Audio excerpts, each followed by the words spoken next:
Hi guys, welcome back. In today's video I'm going to be talking to you about how to paint a World War II German winter uniform, which has to be probably one of the few German uniforms that I haven't yet covered on this channel. I've got a really nice model I'm going to be using for you today. This is by Hair 46. They're a small German company actually. They don't have a very big range yet, but they do happen to have some really nice winter Germans that they're producing, really good sculpts, really characterful, dynamic poses. So if you're into that, I really recommend you check them out. But of course, all the usual companies like Warlord and Artisan and the like have very nice ranges of winter Germans. Now, the only thing that may be a little bit disappointing about this uniform is that you think of winter uniforms, you think of a lot of white. This particular soldier actually is wearing a green fur-lined parka, so there's not going to be as much white on there as you might hope, but I'm still going to try to get some in there. I'm going to show you on his pants and also on his helmet how to do a little bit of that kind of white color. And if you're looking for more on painting winter clothed Germans. We actually wrote an article about that in War Games, Soldiers and Strategy issue 87. There is a very detailed painting guide by the extremely talented Ruben Torgrosa. Sorry, I'm sure I mispronounced his name there. But he actually shows you how to paint this specific range by Hair 46, and there's a lot of other models, and he demonstrates on a lot of other winter uniform variants, so you might want to check that out. He also goes into all the colors he uses, his techniques, and he's a great painter, so you definitely want to copy him. If you're interested in that, I will link to our web shop in the description box, and there's actually a PDF you can buy of that issue, so it's not very expensive. So yeah, check that out if you want to know a bit more on winter Germans. So anyway, this is my interpretation of one of these units, so I hope you enjoy. So as always, I'm going to start out here by showing you all of the paint colors you're going to need for this model. This, of course, does not include skin tones. I suggest you check out my skin tone playlist if you're looking for some help in figuring that whole thing out.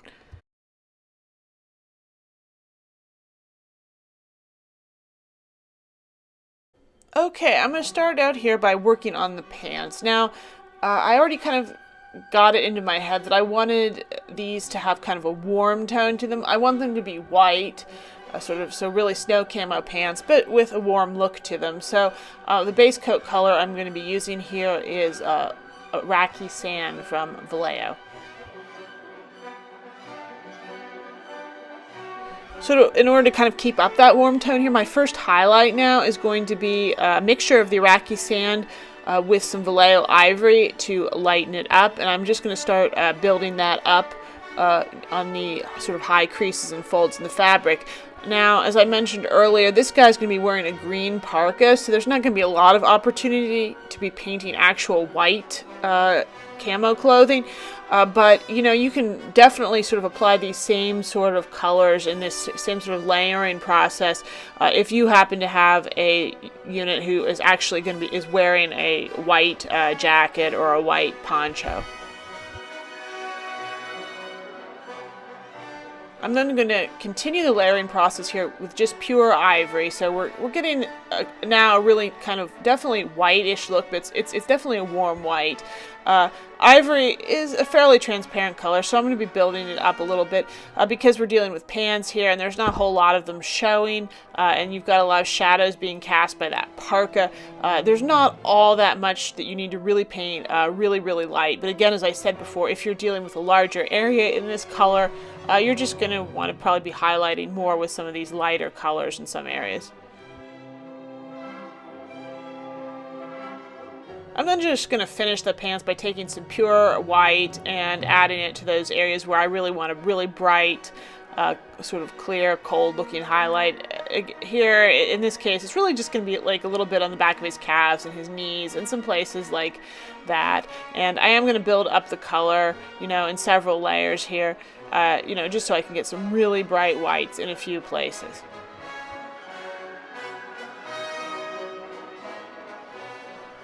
Okay, now for the jacket, the parka, whatever. I'm base coating this here with a layer of the German camouflage dark green. It's a really almost black green color.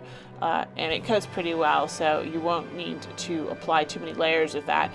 He's also got kind of a wrapping or scarf he's wearing under his helmet, and I decided to also paint it in this green shade, but you could go for something else too if you want to add a little bit more variety to the model.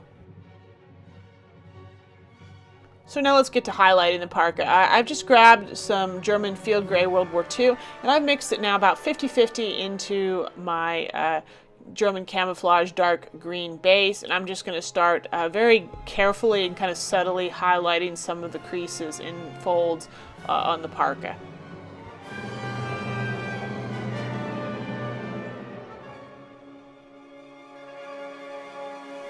And then for my second highlight, I'm just going to grab some pure German field gray World War II. I'm going to be mostly applying it in the same areas, just not quite as intensely, or maybe kind of blending it out as far as I did in the last step. Again, I'm keeping things real subtle, and I'm kind of really kind of shading up very gradually here, because especially on the bottom part of the parka, you've got some kind of large smooth areas without a lot of wrinkles and creases. So I want to be careful to take it slowly there so that we get some nice smooth looking transitions.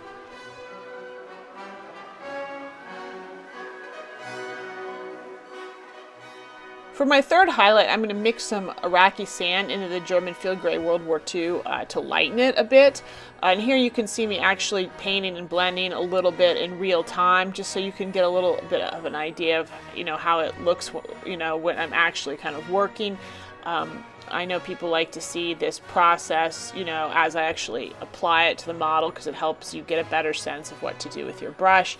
So, I hope this helps. I'm not going to show you too much of this, because obviously it's going to get boring after a while. So I'll let you watch me do a bit of this blending, and then I'll switch back to 4 times the normal speed, which is what I usually show these videos in.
For my final highlight on the parka, I'm just going to add a bit more Iraqi sand into the color that I was using in the last layer, so just to get it a bit lighter.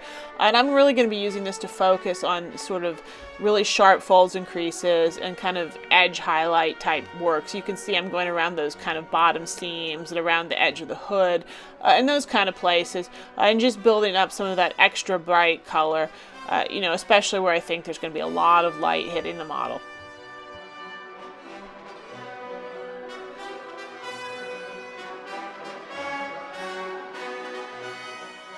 Now I'm just grabbed some black paint. I'm going to be base coating some areas that I want to be black or gray in the future, and those are going to include his boots, the top of his canteen, that mess tin he is carrying, the heads of his grenades, his leather belt, and some of the bits and bobs on his shovel. As a matter of fact, most of his shovel and sort of the attachment bits for the shovel are going to be black or shiny black or black leather or something. So a lot of these things we're going to go ahead and differentiate a little bit from each other later on, but we want them all to start out with this black base coat. Before I start differentiating the different black and gray areas a little bit more, I am going to apply a first highlight that's the same color to all of them. So I'm using WWII German gray for that. You can see on the boots there I'm picking out, all the separate little sections. I'll be using that to do a first highlight on his, various equipment, on the grenades, on his belt, all that stuff. Also, he's got 2 pouches on his front, grenade pouches that he's using for carrying stuff. I've looked it up, and those seem to come in a variety of colors. Sometimes you see sort of a lighter, brighter green, more of a yellowish shade, a field gray shade, but I saw some that were gray, and I thought I would really like to do that. I thought gray grenade pouches would look really nice with the sort of the overall look of this figure, and I, for example, really didn't want to go for the more sort of bright green shade that you sometimes see on German equipment too, because I thought that it just wasn't keeping for me with the winter look. So anyway, I'm base coating those areas too with the German gray. And this is where things are going to start getting a little bit different. Now the leather areas, the way I'm going to be highlighting them is I've got some sky gray, which I'm going to be using to lighten up my German gray to add sort of highlight layers to these. But I'm also going to be taking some WWII beige brown, and I'm going to be mixing it into those highlight layers as I sort of lighten the color. And that's because I think leather looks good with sort of a brownish, warm undertone to it, even black leather, like what you got on a German soldier mostly. So that's what I'm going to be doing here. I'm just going to build this up.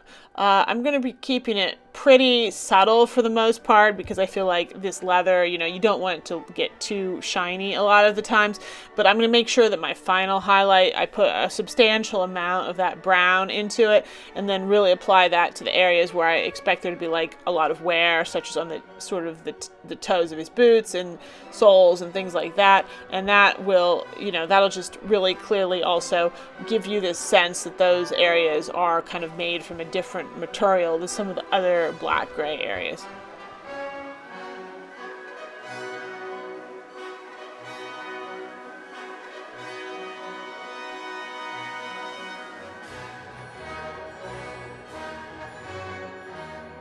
For his mess tin, the top of his canteen, the top parts of his grenades, basically areas that I plan to have be kind of a metal gray color.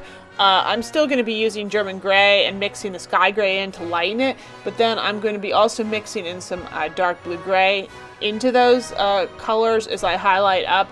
And so that'll give these areas sort of a bluish gray cast, which will really set them apart from the more warm brownish grays that I created for the leather areas. So this is really cool. You can basically use just sort of the same colors as bases when you're painting grays and blacks and highlighting them, but you can change them up and make them really look distinct from each other just by sort of mixing in this other tone. And I'm making sure that I put in enough of either the blue-gray or the brown that you can really see it in the paint here. I'm not being sort of modest. I want it to really show up so that you see that there's sort of a different color cast to those different areas.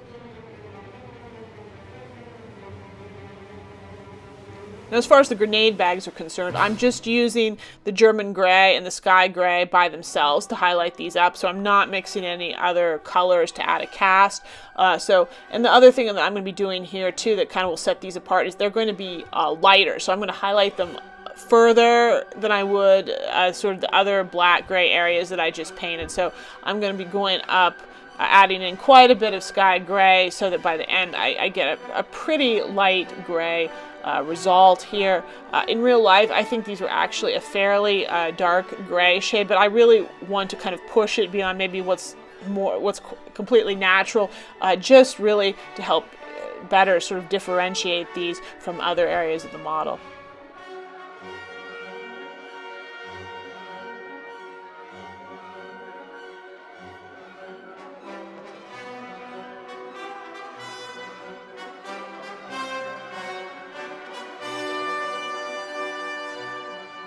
Now, real quick, there are a few small leather straps on the mess tin and the canteen, which I'm going to be base coating here using German camouflage black-brown. Next, I'm going to be base coating and sort of highlighting a variety of brown areas on the model. I'm base coating the rifle stock in burnt umber, and I'm using that also for the sticks on the stick grenades, so that's kind of my base wood color. I'm also going to use that brown to apply a first highlight to those leather straps that I just painted so on the mess tin and the canteen. And I'm also going to be applying that as a base for my shovel handle there, and also as a base for the bottom part of the canteen. And I know it's going to look really similar to the straps at first, but don't worry, we'll add some highlights so that that all looks sort of very different.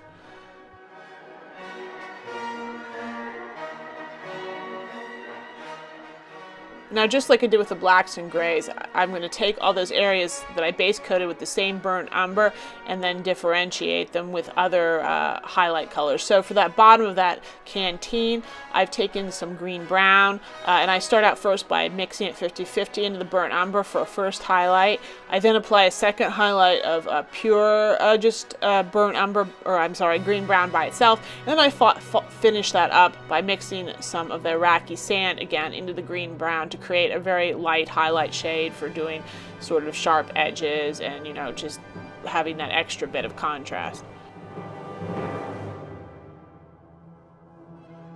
I'm then going to really quickly finish highlighting the leather straps on the canteen and mess tin.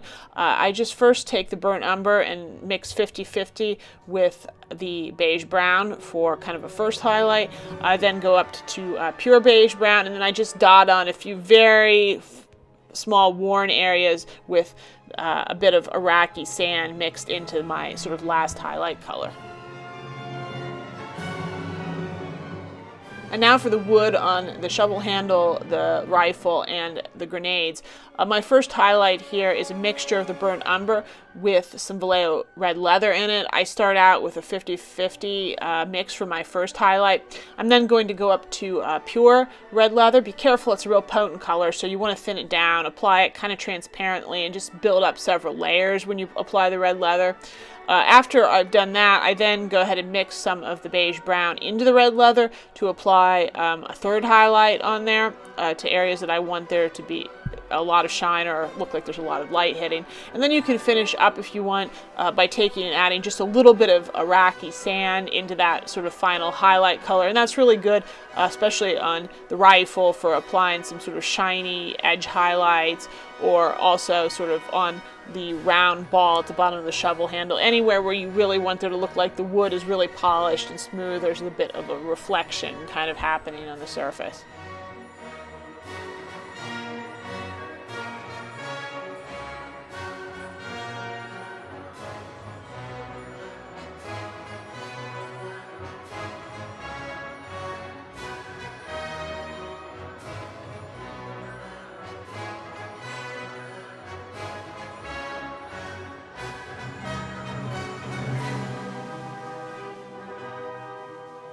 Now for the fur lining on the inside of his poncho. I'm base coating this with some Vallejo beige brown.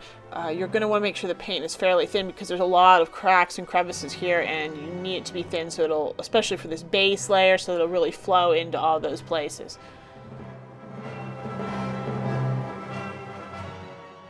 In order to highlight the fur lining, I'm first going to make a mixture of beige brown and kind of Iraqi sand.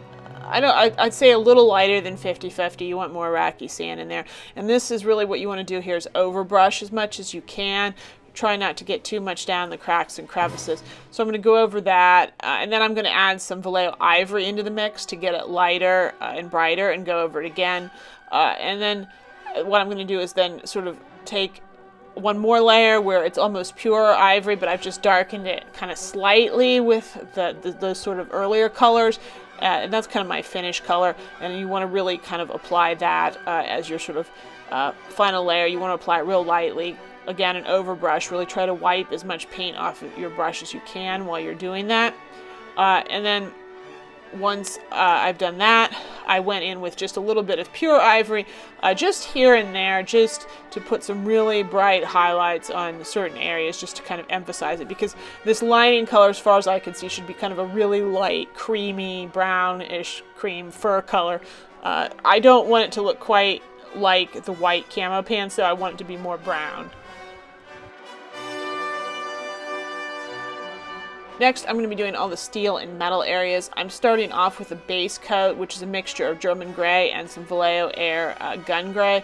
I'm applying it to basically all the bits on the gun, onto the sort of the blade of his shovel, any sort of buckles you might find on the equipment, or buttons, or his belt buckle. And you can apply some very lightly, for example, to bits of his knife that's attached there to the front of the shovel, just any areas like that where you want it to have that metal look, basically. And it shouldn't be all that much. You can even add a little bit very lightly, for example, onto parts of those hand grenade tops. I mean, they're supposed to be painted metal, but if you want to give them a little bit of an extra metallic look, you can just kind of go over some sort of edges lightly here and there. Once that's on, I'm going to then take just some pure Vallejo Air gunmetal and use that to apply a brighter highlight, particularly on the gun hardware and any sort of buttons or buckles or things like that on his equipment.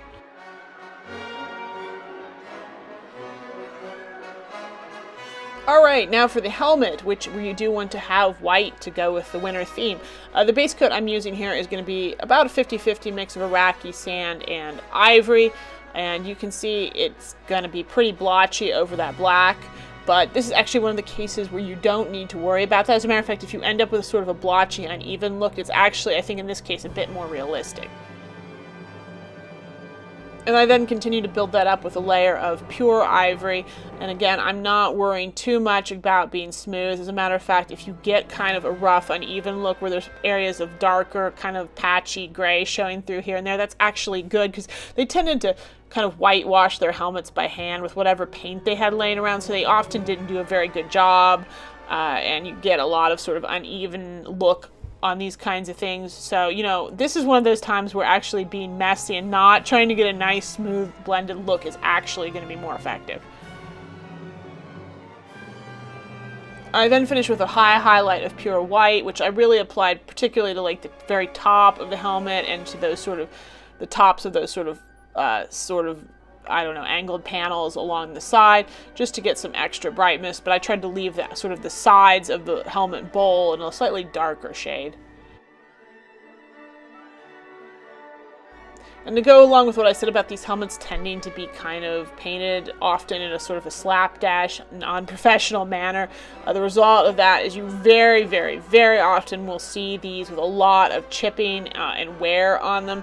The light-colored paint really tends or it seems to have tended to wear off really quickly in a lot of cases. So this is a great opportunity if you want to go to town with weathering to do so. And I, of course, can't resist because it just looks neat. It adds more texture and interest to the whole model. So I've just got my German gray again here with a bit of the Vallejo Air gunmetal in it. And I'm using my real small No. 0 brush. And I'm just going to apply some really thin, fine chipping and wearing, especially sort of along the edge of the helmet, but you can put some larger patches too up on the bowl if you want, especially maybe over the rivets, anywhere that would stick out and maybe get worn a little bit more. And then I'm going to go back in real quick with a little just pure gunmetal, add a little bit of shine. You can add even more texture too then by maybe working in a little bit of red leather if you want to give it a slight rusted look in places, and then even going back in with some sort of thin white paint just to kind of partially obscure and kind of soften the edges of some of these chipped areas. Okay, so here is the finished World War II German in winter camouflage. This model really just painted itself. The Hair 46 range has such great sculpting, everything's so smooth and crisp and well defined.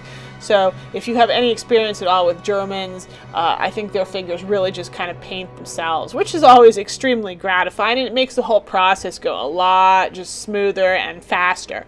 I really kind of like how I ended up with this kind of nice balance of white and green here. The white kind of almost turns into an accent color here because you've got the main body being green and then the white pants and helmet, and I think that makes a really nice balance. I think I actually like this better, I think, than if he been actually wearing more white. And I know maybe for some people though that's disappointing because you wanted to see how to paint white clothing or white winter gear more, but I'm hoping at least some of the sort of things that I showed on the areas which I did paint will be helpful to you. Some of the warm undertones that I worked with here with the whites I think really are effective and look really nice with this German winter gear. So I would definitely say try that out on some bigger areas if you have guys in, you know, white smocks or whatever. I think these sort of the same techniques with the Iraqi sand and ivory that I used on the pants and helmet will look really nice on bigger areas as well. You just may need to be